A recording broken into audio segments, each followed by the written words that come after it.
नमस्कार साथियों, आप लोगों का यूनिक हिंदी ज्ञान चैनल पर फिर से स्वागत करता हूं। आज मैं आप लोगों के लिए कक्षा 10 में सेकेंड जो है आपका संचयन भाग 2 जो किताब का नाम है और उसके अंतर्गत जो पार्ट 2 है, उस पार्ट में सपनों के से दिन जिनके लेखक जो हैं गुरदयाल सिंह जी हैं। गुरदयाल सिंह जी सपनों के से दिन में उन्होंने अपनी आत्मकथा लिखी है, यानी कि उन्होंने अपने जीवन के हर एक पहलू को, उन्हें अपने जीवन बचपन की यादों को बहुत ही मर्मज्ञता के साथ, बहुत ही रुचिकर के साथ में प्रस्तुत किया है। और आज हम इस सपनों के से दिन जो चैप्टर है, उस चैप्टर को, उस पाठ को आज हम उनके सारांश के बारे में बहुत अच्छे से जानकारी हासिल करते हैं। तो आप लोगों का फिर से मैं यूनिक हिंदी ज्ञान चैनल पर स्वागत करता हूं। ये जो चैनल है ये शिक्षा से संबंधित है। इसे ज़रूर आप लोग विजिट करिए और अपने दोस्तों के साथ में भी शेयर करिए अगर हमारी वीडियो आप लोगों को पसंद आती है तब। तो आगे हम इसे सपनों के से दिन जो पाठ का मैंने सारांश आप लोगों के सामने प्रस्तुत किया है, इसके अंतर्गत हम लोग बढ़ते हैं और देखते हैं कि इसमें हम क्या इनके बचपन के क्या अपने बचपन में इन्होंने क्या लिखा है, उसके बारे में जानकारी हासिल करते हैं। तो बढ़ते हैं। पाठ का जो भावार्थ है, ये एक पंजाबी लेखक जिनका नाम है गुरदयाल सिंह की आत्मकथा है। ठीक है, आत्मकथा का एक अंश है। इसमें लेखक ने अपने बचपन के दिनों का वर्णन किए हुए हैं। आगे देखते हैं। इसमें उस समय के खेल, चोट लगने तथा माँ पिता यानी कि बाप के व्यवहार का इन्होंने जो यथार्थ चित्रण किया हुआ है। बचपन में अपने तथा अपने साथियों के साथ उस स्कूली जीवन के अनुभवों का भी लेखक ने सजीव अंकन किया है। उन दिनों स्कूल का वातावरण कितना नीरस एवं भयभीत करने वाला होता था, इसका बहुत ही सजग ढंग से चित्रण किया हुआ है, वर्णन किए हुए हैं। आगे बढ़ते हैं कि कहते हैं कि बचपन में स्कूल के पढ़ाई से अधिक अपने साथियों के साथ खेलना अच्छा लगता है। स्कूल जाना उन्हें जेल जाने के समान लगता है। हम लोगों को भी स्टार्टिंग में यही लग रहा था।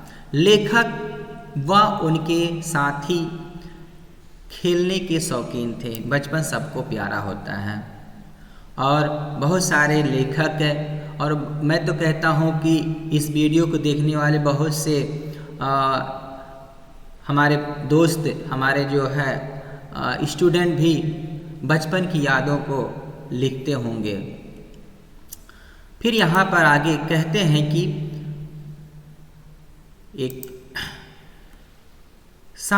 सभी के सभी गरीब, फटेहाल व लाचार थे। अपने बचपन में वो चले गए और उन्होंने अपने बचपन के बारे में लिखना स्टार्ट कर दिया। कहते हैं कि सभी के सभी गरीब, फटेहाल व लाचार थे। लकड़ी के ढेर पर खेलते, कितनी चोटें खाते, घाव मिट्टी से भर जाते।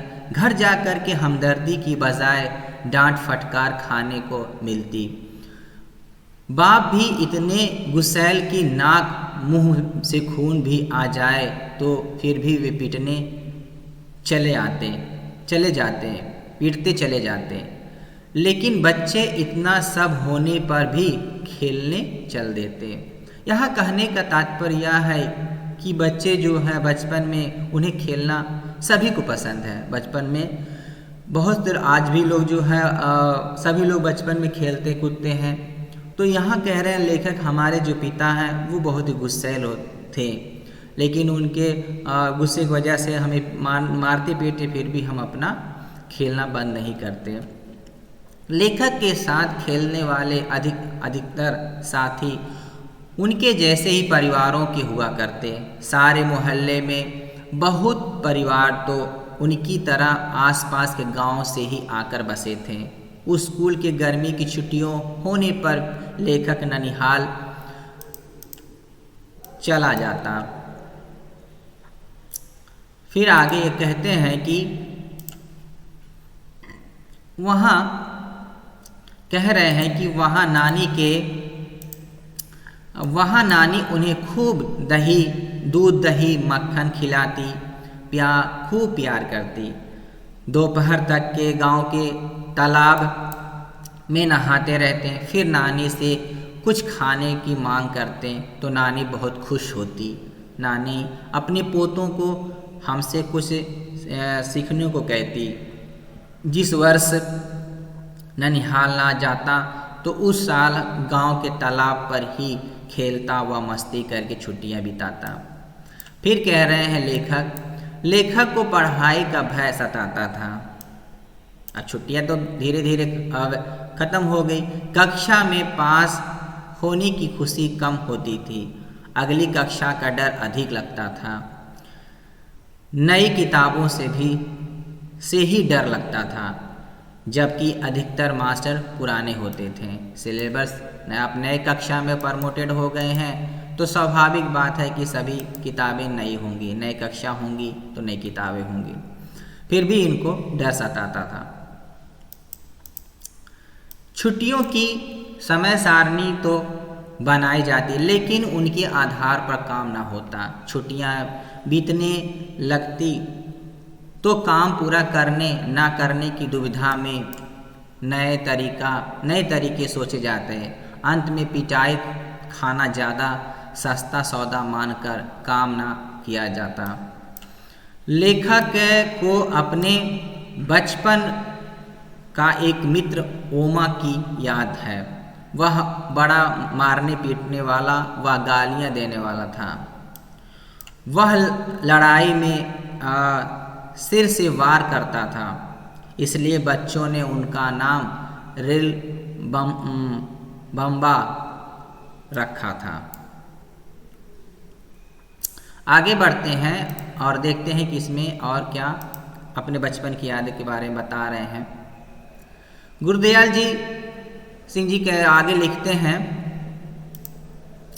लेखक का स्कूल छोटा सा था।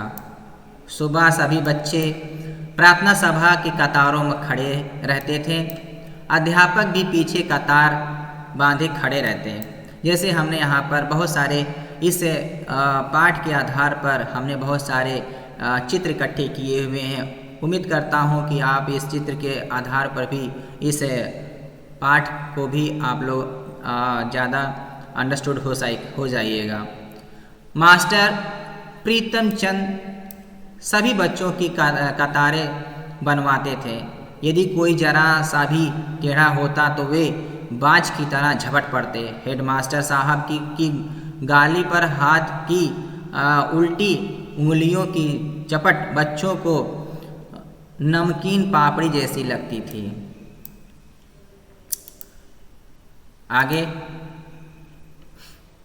अब आगे चलते हैं स्काउट गाइड की तरफ। उसके बारे में क्या बता रहे हैं।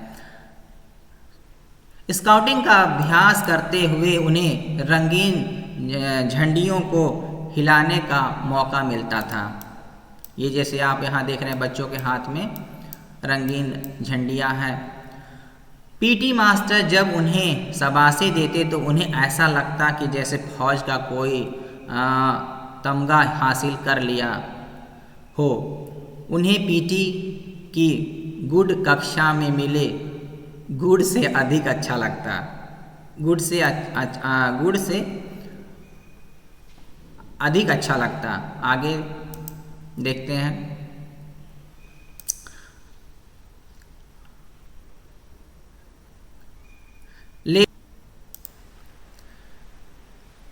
वह हेड मास्टर शर्मा जी किसी अमीर घर के बच्चों की किताबें लाकर दे दिया करते थे।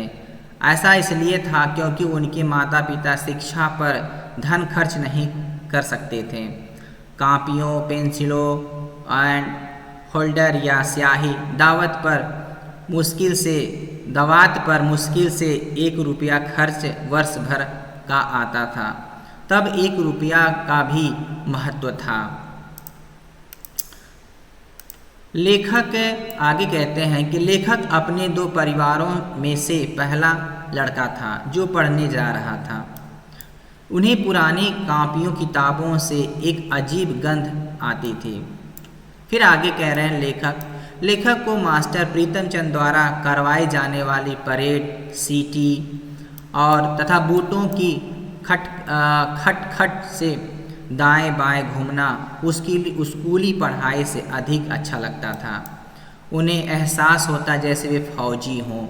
लेखक ने फौज में भर्ती होने के प्रसंग का वर्णन किया है।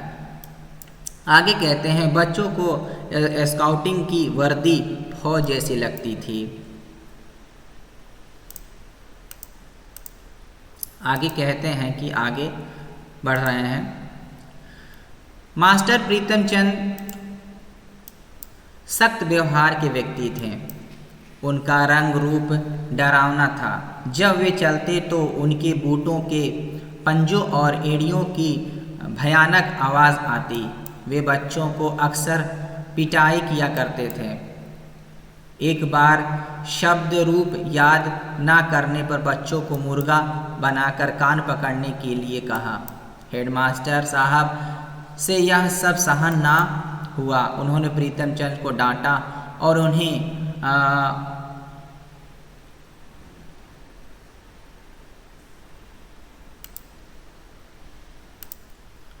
मुअत्तल करके आदेश की मंजूरी के लिए नामा बड़े दफ्तर भेज दिया।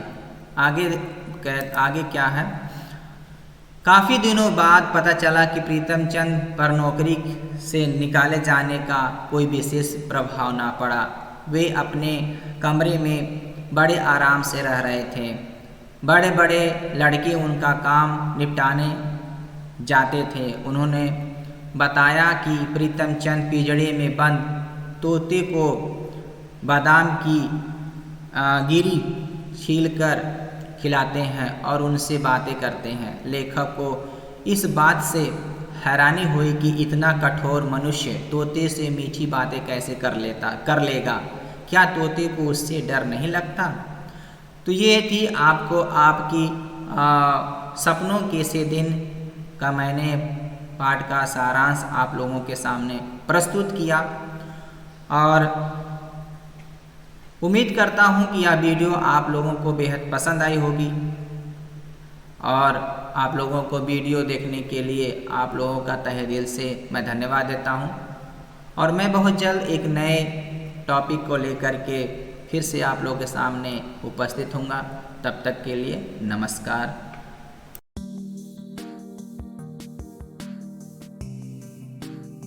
Hey there. Subscribe to my channel. And also press this bell icon. So you never miss any new updates, cause whenever we upload new video you will get a notification on your phone.